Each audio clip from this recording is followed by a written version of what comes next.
Hi students, welcome back to my channel MD happy. Radhe Radheya. ದ್ವಿತೀಯ PUC ರಾಜ್ಯಶಾಸ್ತ್ರ ಘಟಕ ಪರೀಕ್ಷೆ 3 LVA ಅಧ್ಯಾಯ ಭಾರತದಲ್ಲಿ ಆಡಳಿತ ಯಂತ್ರ ಅಂಥೇಳಿ. ಇಲ್ಲಿ ದ್ವಿತೀಯ PUC ಒಂದು ರಾಜ್ಯಶಾಸ್ತ್ರ ವಿಷಯಕ್ಕೆ ಸಂಬಂಧಪಟ್ಟಂತೆ LBA ವಿಡಿಯೋ ನಿಮಗೋಸ್ಕರ 3 ತೆಗೆದುಕೊಂಡು ಬಂದಿದ್ದೀನಿ.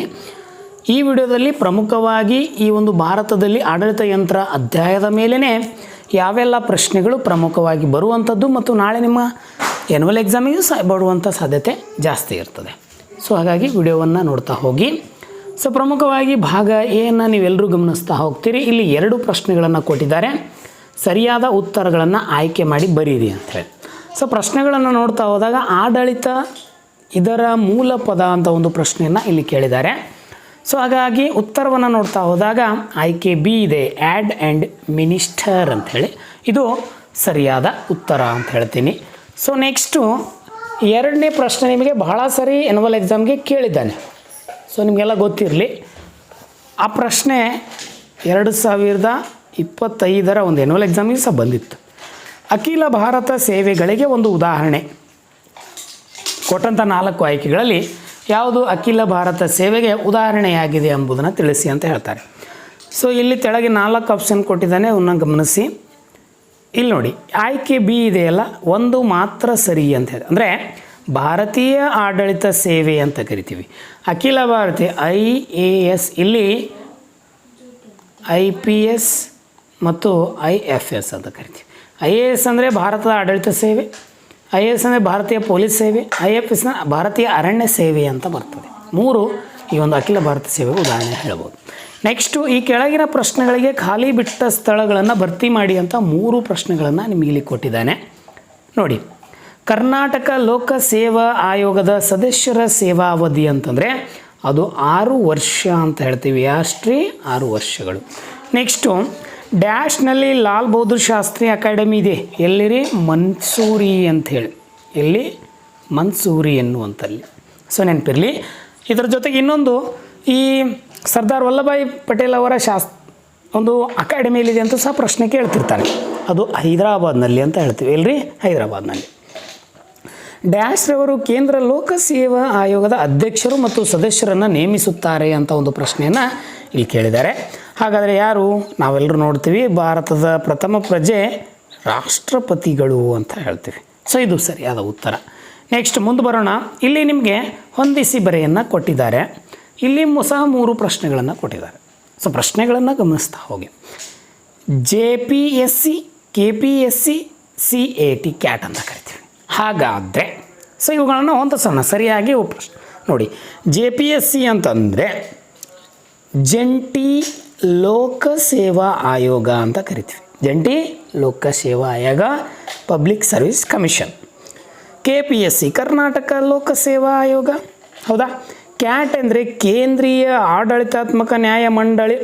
ನನಗೆ ಕಮೆಂಟಲ್ಲಿ ಯಾವಾಗ ಸ್ಥಾಪನೆ ಆಯಿತು ಅನ್ನೋದನ್ನು ತಿಳಿಸಿ, ಹೌದಾ? ಸೊ ಕಮೆಂಟನ್ನು ತಪ್ಪದೇ ಮಾಡಿ. ಇನ್ನು ಮುಂದುವರೆದಂತೆ ಕೆಳಗಿನ ಪ್ರಶ್ನೆಗಳಿಗೆ ಒಂದೊಂದು ವಾಕ್ಯದಲ್ಲಿ ಉತ್ತರಿಸಿ ಅಂತ ಕೊಟ್ಟಿದ್ದಾರೆ. ಜಿಲ್ಲಾಡಳಿತ ಎಂದರೇನು ಅಂತ ಒಂದು ಪ್ರಶ್ನೆ ಕೇಳ್ತಾರೆ. ಇಲ್ಲಿ ಒಂದು ಜಿಲ್ಲೆ ಒಳಗಡೆ ಸಾರ್ವಜನಿಕರ ಈ ಒಂದು ಸಾರ್ವಜನಿಕರ ವ್ಯವಹಾರಗಳನ್ನು ನೋಡಿಕೊಳ್ಳುವಂತಹ ಆಡಳಿತದ ಒಂದು ಪ್ರಾಥಮಿಕ ಘಟಕ ಯಾವುದ್ರಿ? ಪ್ರಾಥಮಿಕ ಘಟಕವನ್ನು ನಾವು ಏನಂತ ಕರಿತೀವಿ? ಜಿಲ್ಲಾಡಳಿತ ಅಂತ ಕರಿತೀವಿ. ರಾಜ್ಯ ಸೇವೆಗಳಿಗೆ ಒಂದು ಉದಾಹರಣೆ ಕೊಡಿ ಅಂತ ಒಂದು ಪ್ರಶ್ನೆ ಕೇಳಿದ್ದಾರೆ. ಅದಕ್ಕೆ ನಾವು ಕರ್ನಾಟಕ ಅಡ್ಮಿನಿಸ್ಟ್ರೇಟಿವ್ ಸರ್ವಿಸ್ ಅಂತ ಕರಿತೀವಿ, KAS, ಹೌದಾ? ನೆಕ್ಸ್ಟು 9ನೇ ಪ್ರಶ್ನೆಯನ್ನು ಗಮನಿಸ್ತಾ ಹೋಗಿ. ನಾಗರಿಕ ಸೇವಾ ವರ್ಗ ಎಂದರೇನು ಅಂತ ಒಂದು ಪ್ರಶ್ನೆಯನ್ನು ಕೇಳಿದ್ದಾರೆ. ಇಲ್ಲಿ ಹರ್ಮನ್ ಪೈನ್ ಅನ್ನುವಂಥ ವ್ಯಕ್ತಿ, ಹರ್ಮನ್ ಪೈನ್ ಅನ್ನುವಂಥ ವ್ಯಕ್ತಿ ಖಾಯಂ ಉದ್ಯೋಗಿಯಾಗಿದ್ದು ಜೊತೆಗೆ ಸಂಭಾವನೆ ಪಡೆಯುತ್ತಿದ್ದು, ಏನ್ರಿ? ಸಂಭಾವನೆ ಪಡೆಯುತ್ತಿದ್ದು, ಕೌಶಲ್ಯವುಳ್ಳವನಾಗಿದ್ದು, ವೃತ್ತಿನಿರತ ಅಧಿಕಾರಿಗಳ ಒಂದು ಸಮೂಹವನ್ನು ಏನಂತ ಕರೆದ್ರು? ನಾಗರಿಕ ಸೇವಾ ವರ್ಗ ಅಂಥೇಳಿ ಈ ಹರ್ಮನ್ ಪೈನ್ ಅವರು ಕರೀತಾರೆ. ಇನ್ನು ಒಂದು ಚಿತ್ರವನ್ನು ಕೊಟ್ಟಿದ್ದಾರೆ. ಈ ಚಿತ್ರವನ್ನು ಗಮನಿಸಿ ಅದರ ಕಾರ್ಯಗಳನ್ನು ತಿಳಿಸಿ ಅಂತ ಹೇಳ್ತಾರೆ. ಇದು ರಾಷ್ಟ್ರಪತಿಯ ಕಾರ್ಯಾಲಯ. ಯಾವುದ್ರಿ? ರಾಷ್ಟ್ರಪತಿಗಳ ಒಂದು ಕಾರ್ಯಾಲಯ. ಇದರ ಕಾರ್ಯಗಳನ್ನು ನನಗೆ ಕಮೆಂಟಲ್ಲಿ ತಪ್ಪದೆ ನೀವೆಲ್ಲರೂ ತಿಳಿಸಿ ಅಂತ ಹೇಳ್ತೀನಿ. ತದನಂತರ ರಿಪೀಟೆಡ್ ಆಗಿರುವಂಥ ಪ್ರಶ್ನೆಗಳು ಭಾಳ ಬಂದಿವೆ. ರಾಜಕೀಯ ತಾಟಸ್ಥ್ಯ ಎಂದರೇನು? ಇದು ನಾನು ಆಲ್ರೆಡಿ ನಿಮಗೆ LBಯಲ್ಲಿ ಹೇಳಿದ್ದೀನಿ, ಬಂದಿದೆ. ಕರ್ನಾಟಕ ಲೋಕಸೇವಾ ಆಯೋಗ ಅಂದರೆ KPSC 2 ಕಾರ್ಯಗಳನ್ನು ತಿಳಿಸಿ ಅಂತ ಕೇಳಿದ್ದಾರೆ. ಅಧಿಕಾರ ಶ್ರೇಣಿ ಪದ್ಧತಿ ಎಂದರೇನು? ಅಧಿಕಾರವನ್ನು ಯಾವ ರೀತಿ ನಾವು ಹಂಚಿಕೆ ಮಾಡ್ತೀವಿ, ಆ ಶ್ರೇಣಿಯನ್ನು ಇಲ್ಲಿ ಬರೀರಿ ಅಂತ ಹೇಳ್ತಾರೆ. ಅಖಿಲ ಭಾರತ ಸೇವೆ ಎಂದರೇನು? ನೋಡಿರಿ ಪ್ರಶ್ನೆಗಳು. ಇನ್ನು ರಾಜ್ಯ ಸರ್ಕಾರದ 2 ಇಲಾಖೆಗಳನ್ನು ತಿಳಿಸಿ. ಆಡಳಿತ, ಅನಾಮಧೇಯತೆ ಇಂಪಾರ್ಟೆಂಟ್, ನಿಮಗೆ ಭಾಳ ಸರಿ ಪ್ರಶ್ನೆ ಬಂದಿದೆ. ಇನ್ನು ನಿಮಗಿಲ್ಲಿ 10 ಅಂಕ ಇಟ್ಟಿದ್ದಾರೆ. 2 ಪ್ರಶ್ನೆಗಳನ್ನು 15ರಿಂದ 20 ವಾಕ್ಯಗಳಲ್ಲಿ ಉತ್ತರಿಸಿ ಅಂತ ಕೊಡ್ತಾರೆ. ಅಖಿಲ ಭಾರತ ಸೇವೆಗಳನ್ನು ಕುರಿತು ಒಂದು ಟಿಪ್ಪಣಿ ಬರೆಯಿರಿ. ಮೇನ್ ಪ್ರಶ್ನೆ ಇದೆ. ತದನಂತರ ನಾಗರಿಕ ಸೇವಾ ವರ್ಗದ ಲಕ್ಷಣಗಳನ್ನು ವಿವರಿಸಿ. ಮುಖ್ಯ ಕಾರ್ಯದರ್ಶಿಯ ಕಾರ್ಯಗಳನ್ನು ತಿಳಿಸಿ. ಇದು ಇಂಪಾರ್ಟೆಂಟು, ಇದು ನಿಮಗೆ ಆ್ಯನ್ಯುವಲ್ ಎಕ್ಸಾಮ್ ಬರ್ತದೆ. ಈ ಪ್ರಶ್ನೆ ನೆನಪಿಟ್ಟುಕೊಳ್ಳಿ. ಇನ್ನು ಜಿಲ್ಲಾಧಿಕಾರಿ 5 ಕಾರ್ಯಗಳು. ಇದು ಈ 2 ಪ್ರಶ್ನೆಗಳು ನಿಮಗೆ ರಿಪೀಟ್ ಆಗಿರುವಂಥ ಸಾಧ್ಯತೆ ಇರ್ತದೆ. ಇವುಗಳನ್ನು ನೋಡ್ಕೊಳ್ಳಿ ಅಂತ ಹೇಳ್ತೀನಿ. ಸೊ ಇದಿಷ್ಟು ಘಟಕ ಪರೀಕ್ಷೆ 3ರ ಒಂದು ವಿಡಿಯೋ ಆಗಿತ್ತು. ಪ್ರಶ್ನೆ ಪತ್ರಿಕೆ ಹೇಗೆ ಅನ್ನಿಸ್ತು ಅಂತ ತಿಳಿಸಿ. ಜೊತೆಗೆ ನಮ್ಮ ಒಂದು ಟೆಲಿಗ್ರಾಮ್ ಲಿಂಕನ್ನು ಒಂದು ವಿಡಿಯೋ ಡಿಸ್ಕ್ರಿಪ್ಷನಲ್ಲಿ ಕೊಟ್ಟಿದ್ದೀನಿ. ಆ ಲಿಂಕನ್ನು ಬಳಸ್ಕೊಳ್ಳಿ. ಈ PDF ನಿಮಗೆ ಅಲ್ಲಿ ಅವೈಲೇಬಲ್ ಆಗಿರ್ತವೆ. ಸೊ ದಯವಿಟ್ಟು ಅವುಗಳನ್ನು ಡೌನ್ಲೋಡ್ ಮಾಡಿಕೊಂಡು ನಿಮ್ಮ ತಯಾರಿಯನ್ನು ಮಾಡ್ತಾ ಇರಿ ಅಂತ ಹೇಳ್ತಾ ವಿಡಿಯೋನ ಇಲ್ಲಿಯೇ ಕೊನೆಗೊಳಿಸ್ತೀನಿ. ಸೊ ಎಲ್ರಿಗೂ ಧನ್ಯವಾದಗಳು. ನಮಸ್ಕಾರ. ರಾಧೆ ರಾಧೇಯ.